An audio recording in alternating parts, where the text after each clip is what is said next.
Greetings, everybody. My name is Garrett Hall. I'm here with Ayers-Feltovich. Am I pronouncing that correctly? Ayers-Feltovich. I pronounced it completely wrong. Ayers-Feltovich. You describe yourself as an experienced storyteller, marketer, and copywriter. Driven by a desire to help, you take pride in providing the best customer experience and love to work with socially minded brands. Yeah, that's basically it. Now, where I came across and got to meet you was through the context of our RezScore Red Balloon program. For those who don't know, the RezScore Red Balloon program is where we are basically recruiting a team of people like Bree who are interested in helping us to connect good people with good jobs. When this is happening, one of our advisors came and said, "You should talk to Bree. Bree is great." And I said, "That's great. Where does she live?" And they said, "Well, she's in Melbourne, Australia." And I said, "I love Melbourne. I studied abroad in Melbourne. It was a great time. But our program is focused on where we can connect people to jobs here in the United States. So I don't know if it's a good fit." This is one of many things I've been wrong about in my life, because as it turned out, you would consistently rank atop the leaderboards for the person who drove the most job applications. And I say this as someone who's a distant and abysmal third place. And multiple times I've asked you what's your secret, and you've done a very good job of presenting this secret for people to see.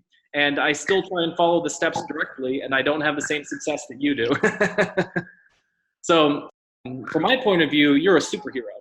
Is this the same way that you would describe yourself if you're giving your biography? I don't know if I'd describe myself as a superhero. I'm just someone who's interested in a lot of different things. So it's often hard for me to give a one-line bio. Recently, I learned of the term creative generalist, and that probably describes me better than anything, because I'm interested in a lot of creative and technical topics.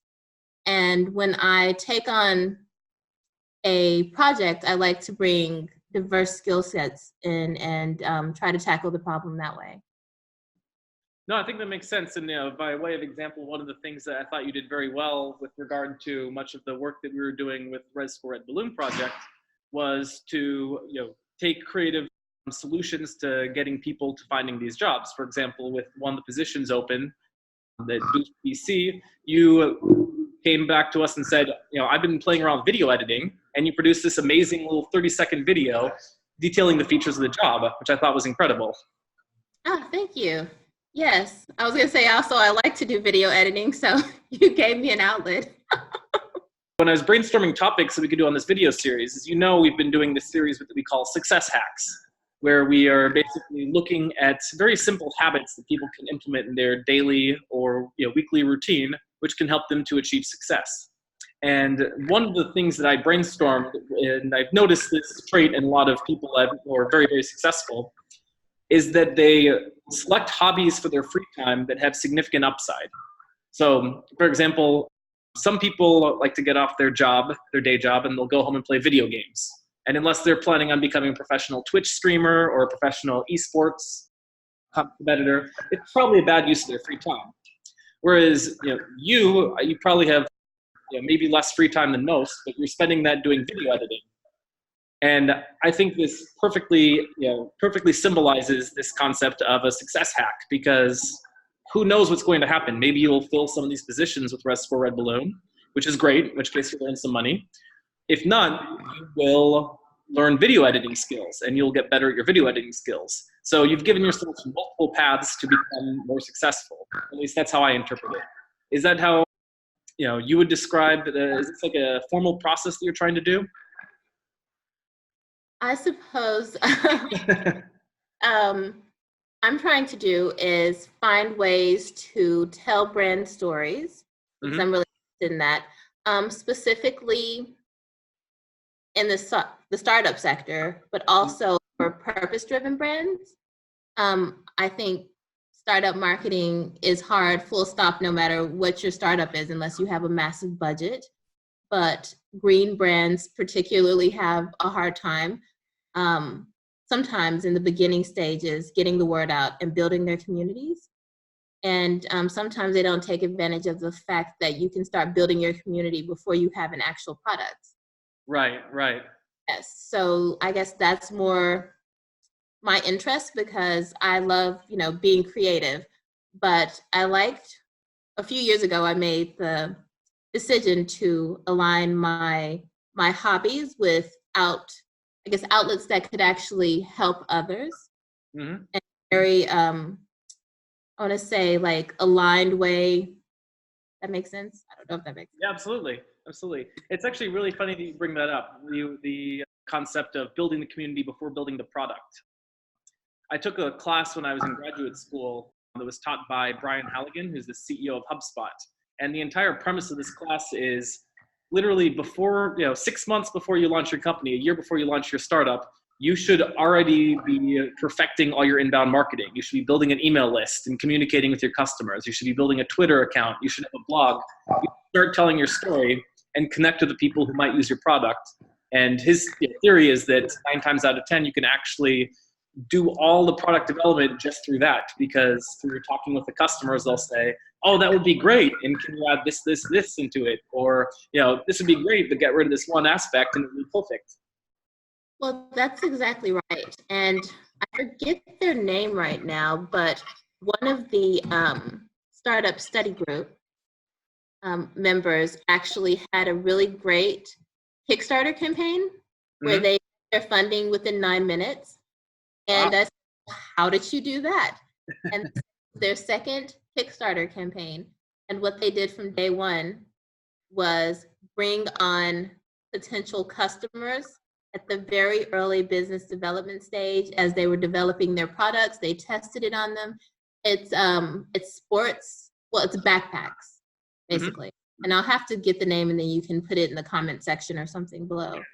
But I just thought that's amazing because they took this as like a core kind of competency of their company, that they would bring the customers on board very early on and use them as testers and help them to kind of co-design what they needed. And so then when it came to Kickstarter, like the customer base was already there and they were just funded. And actually, I think they needed about 42,000 and now they have over 100,000. Wow. So that's the power of a great story, isn't it? It is. How have you kind of practiced and rehearsed this skill? I've been writing stories since I was a kid. Always been interested in storytelling and narratives and reading. I read quite a lot. But also, I took professional writing and editing for a year last year. Helped me to develop my writing skills and my digital editing skills. This might be surprising, but I even made videos as part of my writing program. Interesting. So that's how I got started in it. And I thought, this is fun. And the teacher didn't kick you out of the class? It is, yes. We also did WordPress, which I don't know. I wouldn't expect that in a writing class, but maybe it's more, they're moving more towards digital skills in writing. I've heard that journalism is like that as well, and even analytics courses. All the journalist majors I know talk about how they take classes that say that there's no future in journalism. All right. I don't think it's quite that bleak, though. So, obviously you describe yourself as a creative generalist. Do you have a kind of internal process or system as you're kind of learning these new skills, figuring out how to synthesize them and which skills will be useful or which skills might be not as relevant? Kind of like, how do you prioritize your time as you're learning? Well, I think it really depends on the project and the topic. So, for instance, with the RezScore Red Balloon videos that I made, first I read info about the companies and decided which ones I would be interested in making videos about because it's on me, and what I thought job applicants would want to know. Now, obviously, I think most of the videos I've made are related to marketing jobs because that's one of my interests. I did a few software ones. I don't know how well those have done. You'll have to let me know. But it was more taking, I guess, the essential core basic amount of knowledge I thought a person would want to know about the company and combining that with, sort of mirroring, sort of, this is what you would do in this position, and letting people see themselves. Because a lot of storytelling or marketing is about reflecting the customer or the client's values. So letting them see themselves in a particular job. If it's done appropriately and if it's targeted to the right person, the person who reads it will think, that's me, I need to apply for this position. Mm-hmm. Interesting. Now, But I was going to say that wouldn't work in every single instance. Right. And then it seems to me that I'm just kind of guessing based on the patterns I see, but it seems like you kind of try testing different audiences slightly. Because I noticed, for example, like you go from a marketing position to an art position to a design position to a product position. Now, how much of this is kind of consciously split testing to see which gets the best results? It's always split testing to see what gets the right results. And I don't just post about a position once. I'll do it maybe within 2 weeks. I'll do it maybe once every 2 weeks, actually. Mm-hmm. And I'll often look to see how people are responding, because people might respond to an image or a video or a GIF. And I take that information on board, and then I share it actually with other marketers who are interested in doing recruitment marketing and ask for feedback. I share the things I make with them as well. You described that you're someone who's kind of had a lifelong love of learning. Do you think that this is something that, you have it, some people don't have it, and the people who don't have it could never develop it? No, I don't think that's true. I have it just because I always have. But I think that for some people, when they were in school, maybe they had bad teachers. There's issues like teachers teaching for like the 1900s or the 1800s. And the way that we learn and the way we interact with each other is different. And sometimes there's a mismatch, and students walk out thinking this is not actually preparing me for what I'm going to do after school. And so I think that's, that's more of an education issue. But learning isn't necessarily the same thing as standardized education.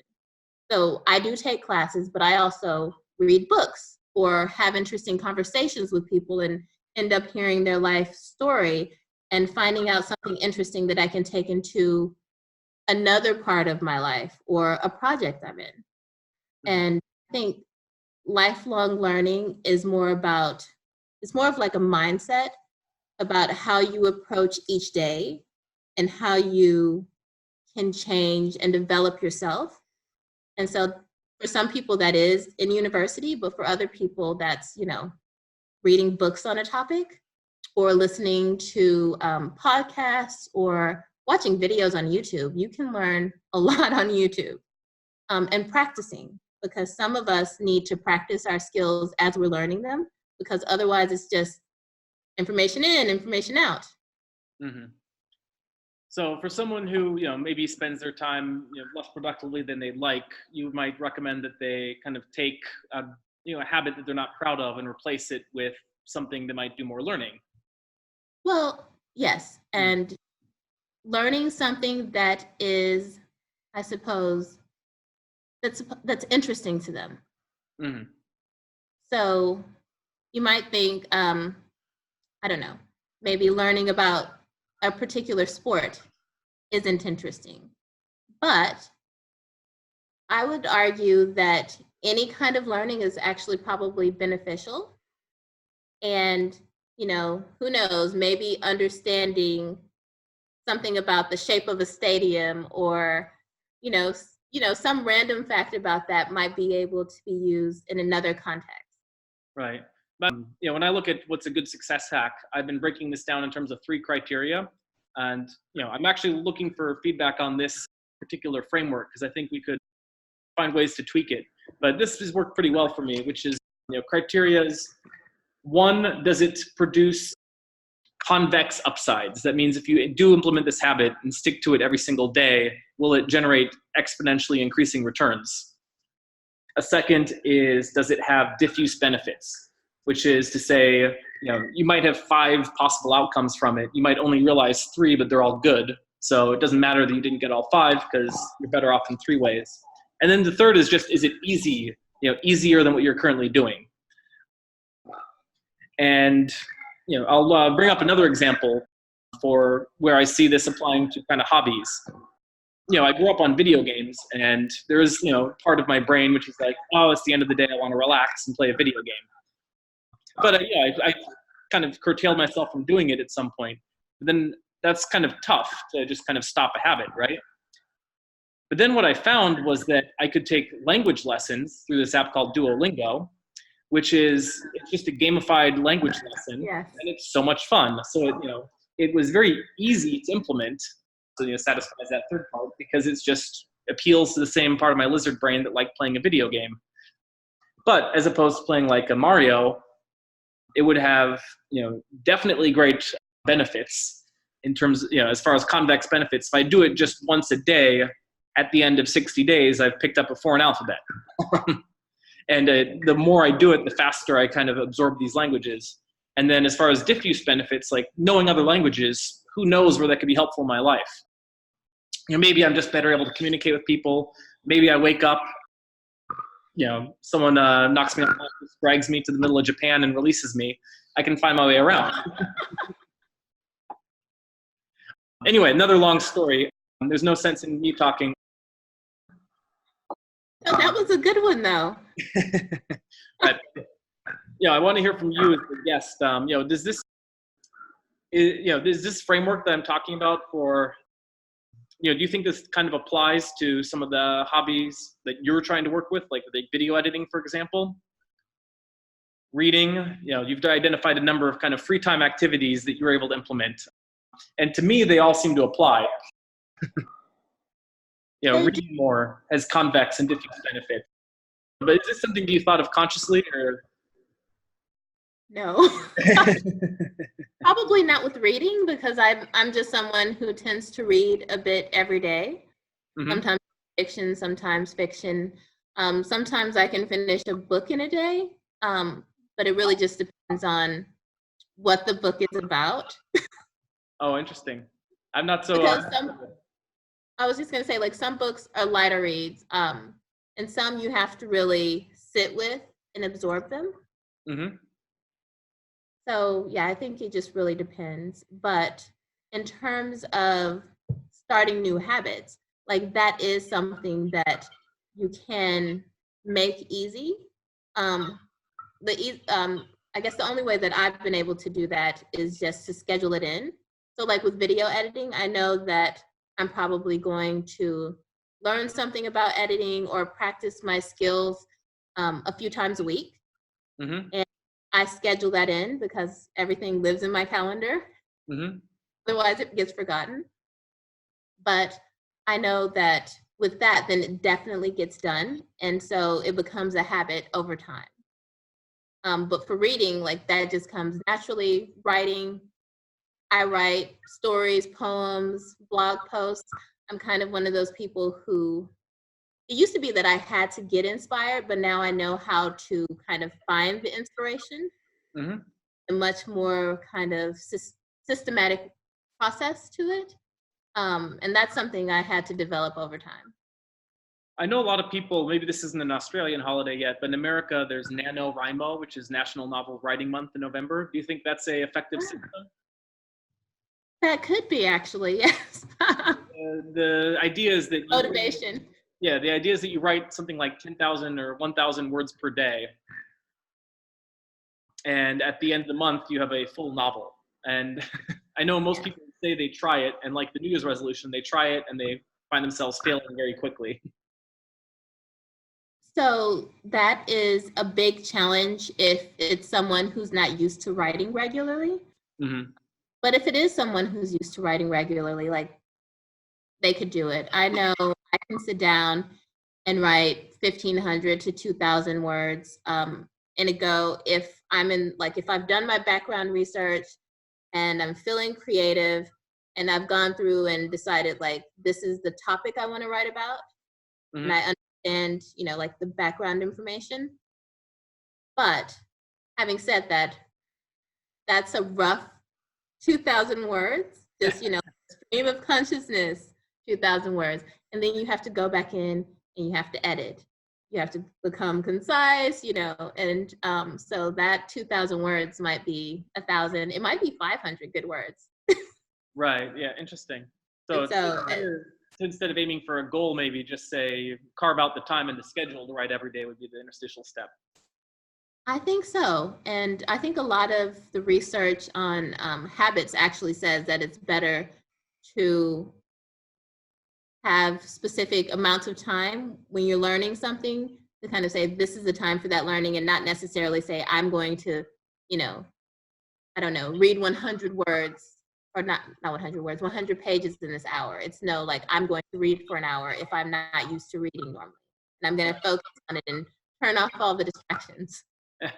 It's something I could use some help with. I'm always trying to find ways to put more reading in my schedule and always failing. So any advice for me who doesn't read as much as he would like? Probably find something that is interesting to you, that's about a topic that you'd like to learn about, and then put yourself on a timer, maybe find a quiet place, and you could even read for 10 or 15 minutes a day. And over time, as you develop that habit, and you develop, your interest more, you learn about the topic more, you want to read more and more each day. And you don't have to stop at 15, but you could just have that 15 minutes of reading. Right. The thing that's worked best for me is just the pressure to return a library book or have to pay the fine. Oh, well, in Australia, they've actually, or at least locally, they've actually done away with library fines. Oh, see, they'll be bad for me. So, and I don't know how that's working out, but people are just not getting fines. It's something they're trying out. I think they're still getting books back on time, though. Yeah, the fear of having to pay $1 is the huge motivator for me. So tell me a bit more about SBL. So sbl.org.au stands for Startup Based Learning. It's a new startup in Melbourne that specifically matches university students with startups to do internships and work on projects with them for 12-week engagement. Excellent. Well, seeing as I am technically an alumnus of the University of Melbourne for my study abroad there, I will thank you for supporting the alumni community in the city. No problem. Thank you. And thanks for asking. No, I think that's a very interesting concept because having done startups for a while, there's so much learning. When you're doing the learning, like how much of this is experiential learning? Well, that's absolutely true. So last term, I took some courses on digital learning, and I wrote about this topic a lot in blog posts and also in the startup study group community. And I asked, how much of being in a startup is knowing things or learning as you go, and also being connected with other people who have complementary skill sets. And the response was overwhelmingly that startup founders were relying on people in their networks who had good skill sets that complemented theirs, because they didn't, one person can't know every single thing in a startup. Like that's really hard to be an expert on everything. Some people can do it, but most of the time they were relying on others they knew, or the founding members, to have those diverse skill sets that they needed. Very interesting. Yeah, I think that this has been a lot of really interesting material here. Is there anything that we haven't covered that you'd like to talk about? I would only say, because I'm sitting here at my desk, this book is really good. Can you see it? I can. Carson Tate, Work Simply. Yes, it's about different productivity styles. And I read that about maybe 3 or 4 years ago. And one of the most interesting, or I guess profound parts of the book was investing your time. Because there's one statement about investing your time like you invest your money. And so we're talking about productivity hacks and how to live. but it really matters what you spend your time on. Mm-hmm. Because we have a finite amount of time in our lives, so you do things that you have to do for work, and maybe if you're lucky, you get to enjoy that. But then, you should also spend time with family and also expand your options by investing time daily, weekly, monthly on skill sets that are going to help set you up for the future, because it is an investment and it's not wasted time. Interesting. I'll definitely check that out. That might be the book recommendations are another great way to kick me in the butt and make me read. Excellent. No, thank you so much. This has been very insightful. I'm sure that we will, continue to do more of these. As I've said in the very first one of these live streams, that this is a system that I'm doing to generate more content as well as generate a lot of upside. So we'll certainly be having you back to do more of these as we have more and more topics to discuss. Thank you so much for your time. This is very insightful. All right. Thank you. Bye.